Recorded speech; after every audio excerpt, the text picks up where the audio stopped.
Assalamualaikum dear students, hope so you are fine. My name is Haider Ali और आज हम carbohydrates को स्टार्ट करेंगे। लेक्चर स्टार्ट करने से पहले हम दुरूद पाक पढ़ते हैं। After that we will start the lecture. बिस्मिल्लाहिर्रहमानिर्रहीम। टॉपिक हमारे पास कार्बोहाइड्रेट्स।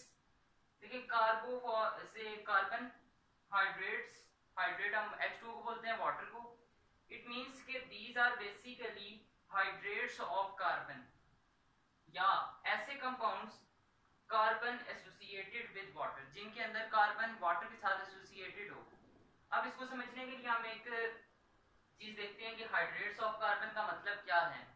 देखिए इसका मतलब ये होता है कि कार्बन, हाइड्रोजन और ऑक्सीजन, ये तीन एटम्स हमारे पास कार्बोहाइड्रेट्स में मौजूद होते हैं। लेकिन कार्बन और जो साथ में हाइड्रोजन और ऑक्सीजन है, हाइड्रोजन और ऑक्सीजन उस रेशो में मौजूद होते हैं जिस रेशो में वो वाटर में मौजूद होते हैं, और वाटर में वो 2:1 में मौजूद हैं। मैंने इनकी डेफिनेशन लिखी है कार्बोहाइड्रेट्स की। लिखा हुआ है कि organic compounds containing carbon along with hydrogen and oxygen in the same ratio as in water, कि हाइड्रोजन और ऑक्सीजन सेम रेशो में होते हैं इन कार्बोहाइड्रेट्स में जिस रेशो में वो वाटर में होते हैं। तो फिर ऐसे ऑर्गेनिक कंपाउंड्स को जिनमें हाइड्रोजन और oxygen exactly the same ratio में हो जिस रेशो में वो वाटर में होते हैं, ऐसे कंपाउंड्स को हम कार्बोहाइड्रेट्स का नाम देते हैं। और कार्बोहाइड्रेट्स जो हैं इनको हम एक और नाम भी देते हैं, इनको हम नाम देते हैं सैकराइड्स का। अब इनको हम सैकराइड्स का नाम क्यों देते हैं? देखिए सैकराइड जो वर्ड है वो सैकरॉन से निकला है, ग्रीक वर्ड सैकरॉन, और उसका मतलब होता है, ये मैंने मेंशन भी किया है, सैकरॉन का मतलब होता है स्वीट। इट मींस के जो मोस्ट फेमिलियर हमारे कार्बोहाइड्रेट्स हैं, जैसा कि हमारे पास ग्लूकोज है, फ्रुक्टोज वगैरह, ये जो मोस्ट फेमिलियर हैं, जाने पहचाने कार्बोहाइड्रेट्स हैं, ये स्वीट इन टेस्ट होते हैं। इसलिए हम कार्बोहाइड्रेट्स को सैकराइड्स का नाम, या इनको हम बाज़ औक़ात शुगर्स भी बोलते हैं।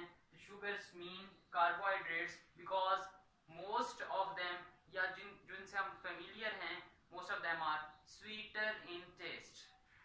अच्छा, नेक्स्ट हमारे पास जो इसका एक और कॉन्सेप्ट है वो ये है कि इस डेफिनेशन के ऊपर आपने देखा होगा कि मैंने मेंशन किया है कि दिस इज क्लासिकल कॉन्सेप्ट। ये कॉन्सेप्ट जो है कार्बोहाइड्रेट्स के बारे में, ये क्लासिकल कॉन्सेप्ट है, दिस इज ओल्ड कॉन्सेप्ट। क्यों?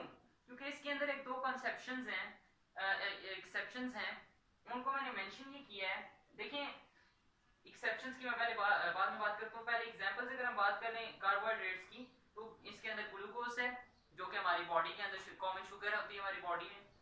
सेकंड जो है सुक्रोज है, सुक्रोज शुगर जो आप डेली लाइफ में इस्तेमाल करते हैं। सेलुलोज, सेलुलोज क्या है कि हमें पता है प्लांट्स की जो सेल वॉल्स होती हैं उनके अंदर सेलुलोज प्रेजेंट है। कॉटन जो है, इसी तरह वुड इज प्योर सेलुलोज। आप देख लेंगे ये तीन मैंने मेंशन किए हुए हैं मेन कार्बोहाइड्रेट्स जिनसे हम वाकिफ होते हैं। अब नेक्स्ट हमारे पास जो एक्सेप्शंस की मैं बात कर रहा था, एक्सेप्शंस के अंदर देखें एसिटिक एसिड है C2H4O2, इसका मॉलिक्यूलर फार्मूला होता है। अब अगर मैं इस एसिटिक एसिड की बात करूं तो इसके अंदर वाटर की वाली रेशो है 4:2। अगर मैं इनको मतलब कि सिंप्लीफाई करूं तो हाइड्रोजन 2 एंड ऑक्सीजन 1, तो ये वाटर वाली रेशो में मौजूद है। सेम केस है लैक्टिक एसिड का कि इसके अंदर भी C3H6O3 है, इसके अंदर भी वाटर वाली रेशो है। लेकिन ये जो दो मेरे सामने कंपाउंड्स हैं, ये कंपाउंड्स ये शुगर्स नहीं हैं, ये कार्बोहाइड्रेट्स नहीं हैं, लेकिन इनके अंदर वाटर वाली रेशो है। ये हमारे पास एक्सेप्शन आ गई। इसी तरह रैमनोज हमारे पास एक कार्बोहाइड्रेट है जिसके अंदर देखिए ये होता कार्बोहाइड्रेट है लेकिन इसके अंदर वाटर वाली रेशो हमें नहीं मिलती। तो फिर हम कहते हैं कि ये जो हमारी ओल्ड डेफिनेशन है ये हमारा एक क्लासिकल कंसेप्ट है।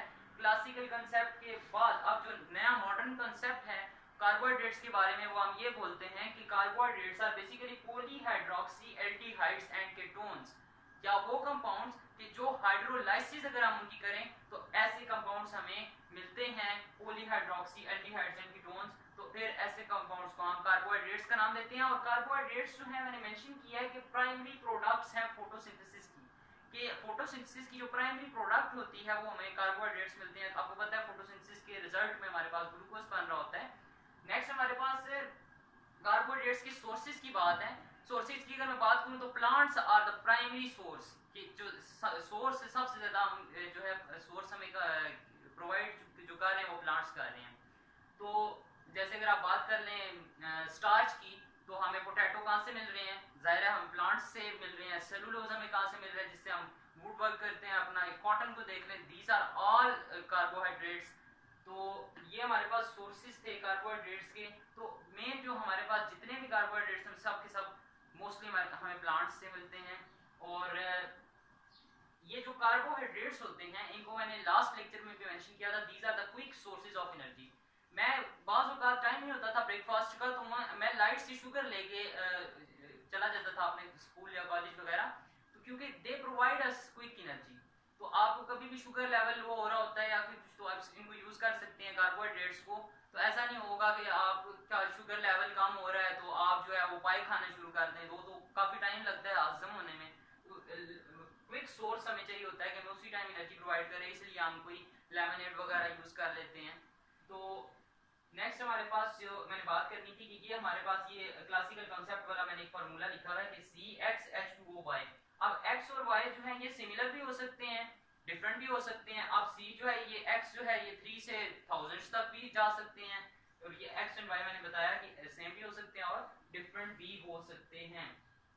अच्छा, ये हमारे पास जो कार्बोहाइड्रेट्स का एक कॉन्सेप्ट था मैंने आपके सामने मेंशन किया। ये मैंने दो मोनोसेक्राइड्स मेंशन किए हैं कार्बोहाइड्रेट्स, आप इनको फिलहाल कह लें। नेक्स्ट लेक्चर में इंशाल्लाह ताला हम मोनोसेक्राइड्स पे बात करेंगे। तो एक तरफ मैंने ग्लूकोज दिखाया है, दूसरी तरफ मैंने फ्रुक्टोज को दिखाया है। देखिए दोनों का मॉलिक्यूलर फार्मूला C6H12O6 ही होता है। फिर डिफरेंस क्या है, डिफरेंस इनका स्ट्रक्चरल फार्मूले में है। इसको अगर देखें तो ये एल्डिहाइड हमें शो कर रहा है कि कार्बोनाइल के एक साइड पे H है और दूसरी साइड पे हमारे पास R चेन है, कार्बन चेन है। अगर मैं दूसरे वाले को देखूं तो ये मेरे पास कार्बोनाइल के एक तरफ भी R ग्रुप लगा हुआ है अल्काइल, और दूसरी तरफ भी अल्काइल ग्रुप R लगा हुआ है। तो ये हमारे पास कीटोनिक ग्रुप है और ये एल्डिहाइड ग्रुप है। थर्ड कार्बन आपने याद रखना है, ये बहुत ही मिस्टीरियस सी कार्बन होती है। इसका जो OH ग्रुप है वो लेफ्ट साइड पे होता है, तो इसलिए मैंने नंबरिंग भी मेंशन कर दी थी। और ये हमारे पास जो है फ्रूट, और बाज़ औक़ात ये होता है ये एंड पे CH2OH लिखा होता है। ये ऐसे है कि एक H इस साइड पे है, एक H डाउनवर्ड्स है और एक OH इस तरफ है, तो उनको इकट्ठा करके CH2OH लास्ट कार्बन पे बाज़ औक़ात मेंशन किया जाता है। तो देखें ये जो कि एल्डिहाइड है और इसके अंदर 6 कार्बन्स हैं, तो हेक्सा का वर्ड हम यूज करेंगे और शुगर के लिए ओज लगाते हैं। तो हेक्सा 6 कार्बन है तो हेक्सोज है ये, और क्योंकि एल्डिहाइड है तो इसलिए एल्डोहेक्सोज का नाम देते हैं। इसी तरह इसको कीटोहेक्सोज का फ्रुक्टोज का नाम देते हैं क्योंकि ये कीटोन है। तो देखें हाइड्रोक्सिल ग्रुप्स बहुत ज्यादा हैं, यानी पॉलीहाइड्रोक्सी, एक एल्डिहाइड दूसरा कीटोन। तो इस तरीके से हमारे पास कार्बोहाइड्रेट्स की डेफिनेशन आ गई कि these are polyhydroxy aldehydes and ketone, या ऐसे कंपाउंड जो कि हमें पॉलीहाइड्रोक्सी एल्डिहाइड एंड कीटोन देते हैं अपॉन हाइड्रोलाइसिस, जो कि हम इससे पहले वाले लेक्चर्स के अंदर बात कर चुके हैं कि hydrolysis is the breakdown of a macromolecular polymer with the help while using water. उसके अंदर हम वाटर यूज करते हैं और वाटर जो है पार्टिसिपेट करता है उसके अंदर। और एक बात अपना कॉन्सेप्ट क्लियर रखेंगे, हाइड्रेशन और हाइड्रोलाइसिस के अंदर बड़ा फर्क होता है। हाइड्रेशन जो है उसके अंदर आप सिंपली वाटर को ऐड करते हैं, या डिहाइड्रेशन में सिंपली वाटर उसमें से रिमूव होता है। जबकि हाइड्रोलाइसिस के अंदर या कंडेंसेशन की बात करें तो ये प्रॉपर वाटर रिएक्ट कर रहा होता है, हाइड्रोलाइसिस के अंदर पार्टिसिपेट कर रहा होता है रिएक्शन के अंदर। तो ये दोनों अपने आपने कॉन्सेप्ट्स क्लियर रखने हैं। नेक्स्ट लेक्चर में इंशाल्लाह ताला हम बात करेंगे मोनोसेक्राइड्स और ओलिगोसेक्राइड्स वगैरह पे, इसकी कार्बोहाइड्रेट्स की टाइप्स पे। तो कोई भी क्वेश्चन वगैरह हो तो आप कमेंट सेक्शन में मुझसे पूछ सकते हैं। I will try to answer as soon as possible. और इंट्रो टेस्ट वाले बच्चों के लिए ये है कि कार्बोहाइड्रेट्स जो हैं इनको आप इनकी जो जितनी भी लाइंस हैं, मैं अगेन रिपीट कर रहा हूँ, कोई एक लाइन भी ऐसी नहीं होनी चाहिए जो कि आपने रीड ना की और आपके माइंड में ना हो। ग्रामिंग आपने मस्ट करनी होती है।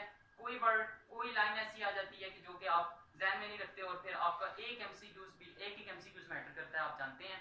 तो इसलिए ज्यादा फोकस करना है और बाकी बच्चों के मुकाबले में आपने डीप व्यू से उसको देखना है। I'll try to answer your questions. Hope so you'll try to think about it. Thank you so much.